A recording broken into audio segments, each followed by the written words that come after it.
Hello students, कैसे हैं आप लोग। आई होप आप लोगों की पढ़ाई अच्छी चल रही होगी। देखिए, आज हम टेस्ट 2 दे रहे हैं, तो आइए देखते हैं। देखिए, क्वेश्चन क्या कह रहा है। क्वेश्चन है बंदी प्रत्यक्षीकरण रीट के बारे में ना, तो आइए देखते हैं। क्वेश्चन में कह रहा है कि यह किसी व्यक्ति की हिरासत की वैधता की जांच करने के लिए जारी किया जाता है या सार्वजनिक प्राधिकरणों, निजी व्यक्तियों दोनों के विरुद्ध जारी किया जा सकता है। यदि हिरासत न्यायिक अवमान पर आधारित है तो इसे लागू नहीं किया जा सकता। तो ये तीनों ही स्टेटमेंट सही है। इस तरह से करेक्ट आंसर क्या हो जाएगा, ऑप्शन नंबर सी। फिर देखिए, इसका एक बार सॉल्यूशन पढ़ लेते हैं। देखिए, बंदी प्रत्यक्षीकरण को इंग्लिश में क्या कहते हैं, हेबियस कॉर्पस। ठीक है, इसका क्या अर्थ होता है। इसका अर्थ होता है कि किसी के शरीर को अपने पास रखना। बंदी प्रत्यक्षीकरण, देखिए सबसे पहली बात तो मतलब यहाँ पे थोड़ा डिफरेंट दिया हुआ है। जैसे हम लोगों ने स्कूल में पढ़ा था या फिर एनसीईआरटी में लिखा है कि बंदी प्रत्यक्षीकरण का मतलब होता है कि सशरीर क्या करना, पेश करना। बंदी प्रत्यक्षीकरण अर्थात बंदी को प्रत्यक्ष रूप से क्या करना, पेश करना अदालत में। इसके लिए लिखा गया ना बंदी प्रत्यक्षीकरण। देखिए, यह किसी व्यक्ति की हिरासत की वैधता की जांच करने के लिए न्यायालय द्वारा जारी किया गया एक कानूनी उपाय है। ठीक है, जैसे कि स्टेटमेंट में भी था। फिर है, यह रिट किसी भी प्राधिकरण द्वारा गैर कानूनी हिरासत के खिलाफ एक महत्वपूर्ण सुरक्षा के रूप में कार्य करती है और इसे निजी व्यक्तियों के खिलाफ भी जारी किया जा सकता है। ठीक है, हेबियस कॉर्पस को निजी व्यक्तियों के खिलाफ भी जारी किया जा सकता है। फिर दिया हुआ है कि यदि हिरासत किसी सक्षम न्यायालय द्वारा की गई है या न्यायिक अवमान के तहत वैध है तो बंदी प्रत्यक्षीकरण क्या होगा, लागू नहीं होगा। फिर लिखा है, यह व्यक्तिगत स्वतंत्रता को कायम रखने एवं मनमाने ढंग से गिरफ्तारी, नजरबंदी को रोकने के लिए सबसे महत्वपूर्ण रीटों में से एक है। फिर लिखा है, आर्टिकल 32 और 226 के तहत यह रिट सर्वोच्च न्यायालय एवं उच्च न्यायालय दोनों द्वारा जारी किया जा सकता है। ठीक है, फिर अवैध हिरासत के मामलों में न्यायालय बंदी की तत्काल रिहाई का आदेश देगा। ठीक है, अब अगली क्वेश्चन की ओर चलते हैं। अब देखिए, निम्नलिखित में से कौन सा परमादेश रीट का सबसे अच्छा वर्णन करता है। तो आइए ऑप्शंस देखते हैं। सबसे पहले लिखा हुआ है कि न्यायालय द्वारा जारी रिट जिसमें किसी भी लोकाधिकारी को कोई कर्तव्य निभाने का आदेश दिया जाता है, तो उसी को बोलते हैं ना परमादेश रीट। ठीक है, ऑप्शन नंबर ए।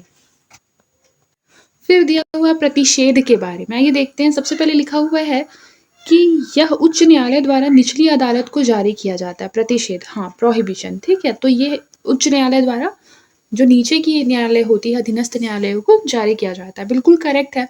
फिर लिखा, यह प्रकृति में निवारक है। बिल्कुल सही है। फिर इसे प्राधिकारियों के विरुद्ध जारी किया जा सकता नहीं, इसे प्रशासनिक प्राधिकारियों के विरुद्ध नहीं बल्कि ओनली किसके, न्यायिक के विरुद्ध जारी किया जाता है। ओनली न्यायिक। ठीक है, इसको याद रखिएगा। ठीक है, नोट डाउन कर लीजिए कि जो प्रतिषेध है वो ओनली न्यायिक के लिए जारी किया जाता है, न्यायिक प्राधिकारियों के लिए।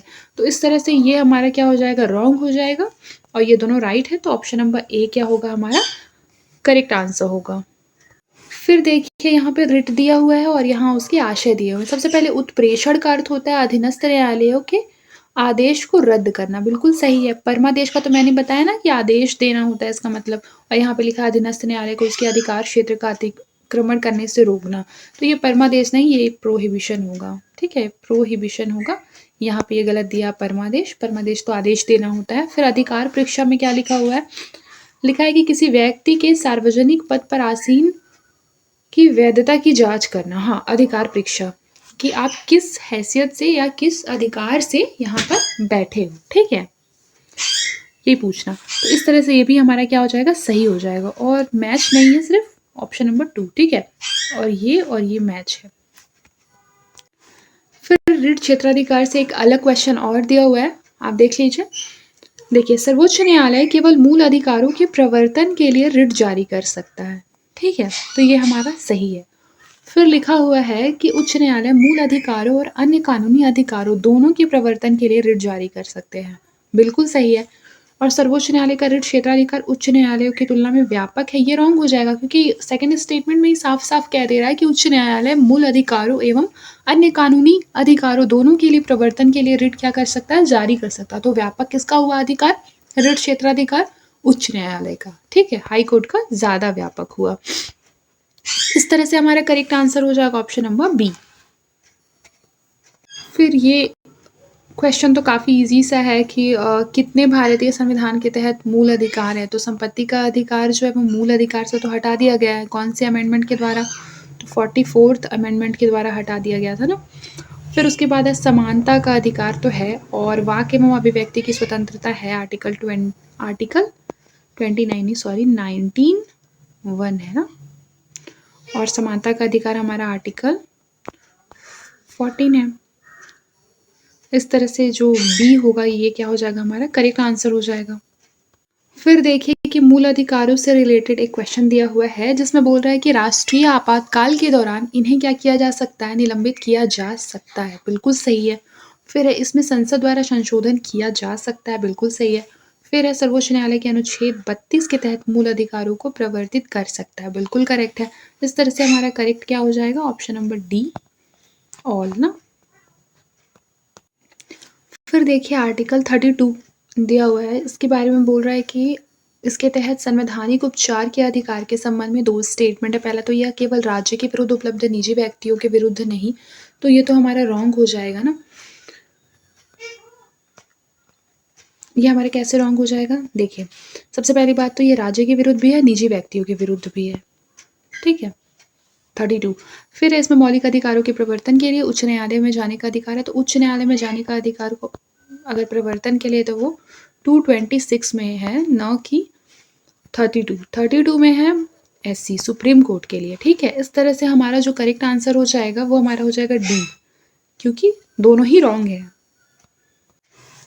फिर देखिए सभा करने की जो स्वतंत्रता है, मौलिक अधिकार जिसमें सभा करने की स्वतंत्रता, ये हमारा आर्टिकल 19(1)(b) में है। और अभिव्यक्ति की स्वतंत्रता मैंने अभी आपको बताया था ना कि ये अनुच्छेद 19(1)(a) में है। ठीक है।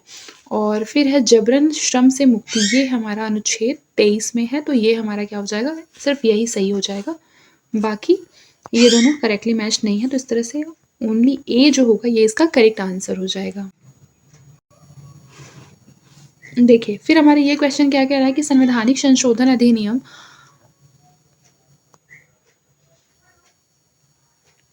इसमें पूछ रहा है कि कौन सा संवैधानिक संशोधन अधिनियम जो है वो अनुच्छेद 21(a) के तहत शिक्षा के अधिकार को मौलिक अधिकार के रूप में क्या कर रहा है, मान्यता प्रदान कर रहा है। तो ये हमारा 86th अमेंडमेंट एक्ट जो है उसके तहत ही हमारा शिक्षा के अधिकार को मौलिक अधिकार की गारंटी दी गई थी। ठीक है। फिर देखिए हमारा निम्नलिखित पर विचार करना है, मौन का अधिकार, निजता का अधिकार, मतदान का अधिकार और शोषण के विरुद्ध अधिकार। और पूछ रहा है कि उपर्युक्त अधिकारों में से कौन से मौलिक अधिकार हैं। तो बताइए कौन कौन से मौलिक अधिकार हैं। सबसे पहली बात मौन का अधिकार है, निजता का अधिकार है, मतदान का अधिकार नहीं है, शोषण के विरुद्ध अधिकार, यानी ऑप्शन नंबर बी। फिर लिखा है निम्नलिखित में से कौन सा जो आर्टिकल है उपाधियों के उन्मूलन का प्रावधान करता है। उपाधियों के उन्मूलन का प्रावधान हमारा आर्टिकल 18 करता है। बताइए आर्टिकल 17 किससे रिलेटेड है, तो अस्पृश्यता उन्मूलन से रिलेटेड है। और 19 तो मैंने बताया अभिव्यक्ति की स्वतंत्रता है। और आर्टिकल 22 किससे रिलेटेड है बताइए, तो ये जो रिलेटेड है ये हमारा बेसिकली हिरासत या गिरफ्तारी के खिलाफ सुरक्षा से रिलेटेड है, आर्टिकल 22। इस तरह से हमारा जो उपाधियों का उन्मूलन है वो हमारा आर्टिकल 18 में है। ठीक है, आगे बढ़ते हैं। फिर देखिए भारतीय संविधान के विषय में अगर बात किया जाए तो वाक एवं अभिव्यक्ति की स्वतंत्रता का जो अधिकार है उचित प्रतिबंधों के अधीन है। फिर समानता का अधिकार महिलाओं बच्चों के लिए विशेष प्रावधानों की अनुमति नहीं देता है। ठीक है, तो ये हमारा रॉन्ग है। ठीक है, सही हमारा क्या है, वाक एवं अभिव्यक्ति की जो स्वतंत्रता का अधिकार है वो उचित प्रतिबंधों के अधीन है। इस तरह से हमारा करेक्ट आंसर हो जाएगा ऑप्शन नंबर ए। फिर देखिए निम्नलिखित में से कौन सा मौलिक अधिकार केवल भारतीय नागरिकों को उपलब्ध है। तो ये हमारा ये हो जाएगा ऑप्शन नंबर ए, वाक एवं अभिव्यक्ति की जो स्वतंत्रता है आर्टिकल 19 वो हमारा भारतीय नागरिकों को ही उपलब्ध है। उसके अलावा जो लिखा है ना विधि के समक्ष समानता, ये भारतीय और विदेशी दोनों नागरिकों को है। और जीवन और व्यक्तिगत स्वतंत्रता का अधिकार यानी कि आर्टिकल 21 ये भी क्या है, भारतीय और विदेशी दोनों नागरिकों को उपलब्ध है। और फिर प्रारंभिक शिक्षा का अधिकार ये भी भारतीय और विदेशी दोनों नागरिकों को उपलब्ध है। ठीक है, तो हमारा करेक्ट आंसर क्या हो गया, ऑप्शन नंबर ए। देखिए फिर धार्मिक स्वतंत्रता के अधिकार से रिलेटेड एक क्वेश्चन दिया हुआ है जिसमें कह रहा है कि भारतीय संविधान का आर्टिकल 25 से 28 इसके तहत धार्मिक स्वतंत्रता के आधार की गारंटी दी गई है, सॉरी अधिकार की, ठीक है। तो ये बिल्कुल सही है। फिर दिया हुआ है कि यह अधिकार व्यक्तियों को राज्य द्वारा अधिरोपित किसी भी प्रतिबंध के बिना किसी भी धर्म को अबाध रूप से मानने, आचरण करने एवं प्रचार प्रसार करने की स्वतंत्रता प्रदान करता है, ठीक है। तो बेसिकली क्या हो जाता है, ये हमारा रॉन्ग हो जाता है, क्योंकि यहाँ पे लिखा है राज्य द्वारा अधिरोपित किसी भी प्रतिबंध के बिना, जबकि हमें पता है कि जो धार्मिक स्वतंत्रता का अधिकार है वो हमारा लोक व्यवस्था, नैतिकता और स्वास्थ्य हित में राज्य द्वारा लगाए गए उचित प्रतिबंधों के अधीन है। फॉर एग्जाम्पल के लिए अगर मैं आपको एग्जाम्पल के रूप में बताऊं, तो जब कोविड का जब टाइम चल रहा था, कोरोना का जो टाइम था, आपने देखा होगा कि बहुत सारे मंदिर, मस्जिद ये सबको बंद करवा दिया गया था, ठीक है। क्योंकि वहाँ पे धार्मिक स्वतंत्रता का अधिकार किस रूप में करा था, वो तो हमारे स्वास्थ्य और जितने भी नैतिकता है और ये क्या बोलते हैं, लोक व्यवस्था को क्या कर रहा था, बाधित कर रहा था ना उस वक्त, क्योंकि उस वक्त तो हमारी सेफ्टी जो है वो सबसे ज़्यादा इम्पॉर्टेंट थी। इस वजह से तो हमें क्वारंटाइन किया गया था, ठीक है। तो कहीं ना कहीं ये उसका एग्जाम्पल हो सकता है, ठीक है। तो ये हमारा रॉन्ग हो जाएगा। इस तरह से correct answer option number A.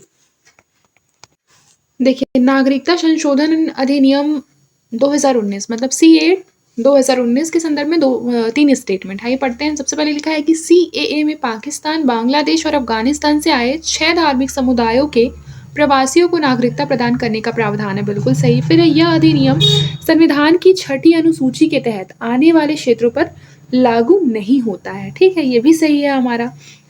फिर उसके बाद लिखा है ऐसे प्रवासी जो 31 दिसंबर 2019 से पहले भारतीय क्षेत्र में प्रवेश कर चुके हों इसके अंतर्गत नागरिकता के लिए पात्र होंगे, ये रॉन्ग है, क्योंकि इसका जो वर्ष है वो हमारा 2014 है, ठीक है। 2014 से पहले जो भारतीय क्षेत्र में प्रवेश कर चुके हैं वो नागरिकता लेने के लिए क्या होंगे, पात्र होंगे, ठीक है।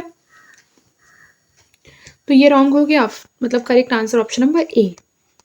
देखिए, फिर बिहार में निम्न कार्बन कार्य योजना के संदर्भ में 3 स्टेटमेंट लिखा है। यह एक रणनीति है जिसका उद्देश्य 2050 तक राज्य को नेट जीरो में बदलना है, नेट जीरो स्टेट में।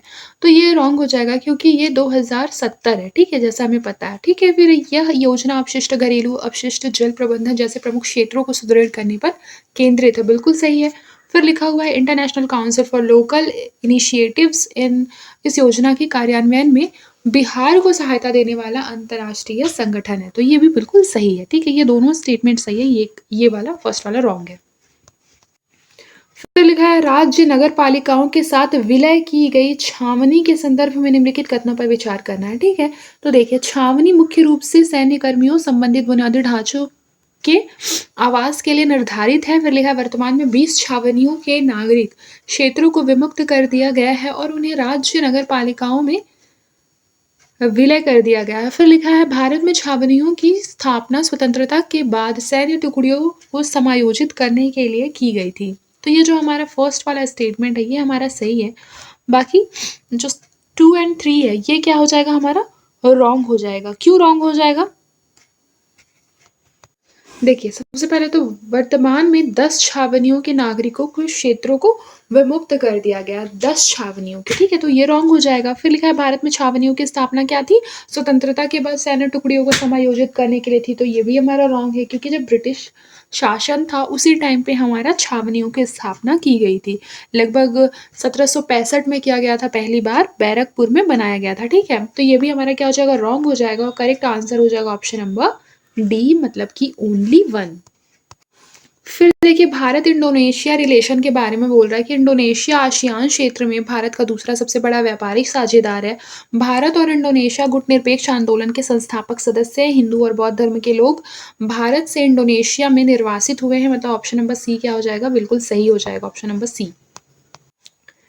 फिर देखिए, इस क्वेश्चन में बोल रहा है कि उपर्युक्त में से कितने देश जो है नॉर्डिक बाल्टिक सहयोग में भाग लेते हैं, ठीक है।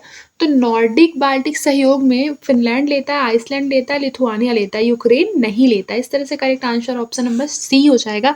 और एक और एडिशनल नॉलेज के लिए मैं बता दूं कि ये जो नॉर्डिक देश हैं वो 5 है ना, फिनलैंड है, स्वीडन, नॉर्वे, डेनमार्क और आइसलैंड। और बाल्टिक देश कौन कौन से, एस्टोनिया, लातविया और लिथुआनिया, ठीक है, इन्हीं को नाम दिया गया है। 5 ये हो गया हमारा नॉर्डिक और +3 हमारा बाल्टिक। दोनों को मिला के हमारा 8 हो गया, तो नॉर्डिक बाल्टिक 8 यहाँ पे लिखा है ना, इसी के लिए बोला गया है ये, ठीक है। आई होप आपको आज का क्लास समझ में आया होगा।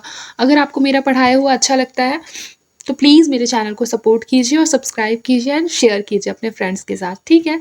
आज के लिए बस इतना ही, मिलते हैं नेक्स्ट क्लास में। तब तक के लिए अपना ख्याल रखिए और मन लगाकर पढ़ाई करते रहिए।